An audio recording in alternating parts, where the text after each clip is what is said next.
ধরে নিলাম প্রোডাক্টিভিটি বাড়ানোর মোট টিপস হচ্ছে ১০০টি। এই ১০০টি টিপসের মধ্যে কেউ যদি ৯৯টিও ফলো না করে, শুধুমাত্র একটি ফলো করে, তাহলে সে অন্যদের চেয়ে বেশি প্রোডাক্টিভ হবে। তবে ওই একটি টিপস হতে হবে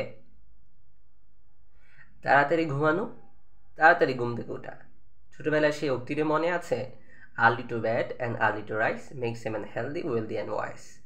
রাত জাগা পাখি যারা দাবি করে তারা প্রোডাক্টিভ, তাদের চেয়ে নিশ্চিতভাবে যারা রাতে তাড়াতাড়ি ঘুমিয়ে সঠিক সময়ে ঘুম থেকে ওঠে, তাদের জীবনযাত্রায় অনেক বেশি পজিটিভিটি থাকবে, অনেক বেশি ডিসিপ্লিন থাকবে। একটা গবেষণাও দেখা গিয়েছে পৃথিবীর প্রভাবশালী 10 জন ব্যবসায়ী, রাষ্ট্রপতি এবং লেখক, তারা প্রত্যেকেই সঠিক সময়ে ঘুম থেকে ওঠে। ঘুম একটা বিনোদন, এন্টারটেনমেন্ট, তাই এটাকে এনজয় করুন। রাতে যদি ঘুমটাকে এনজয় করতে পারে, তাহলে দিনে আপনি কাজকে এনজয় করতে পারেন।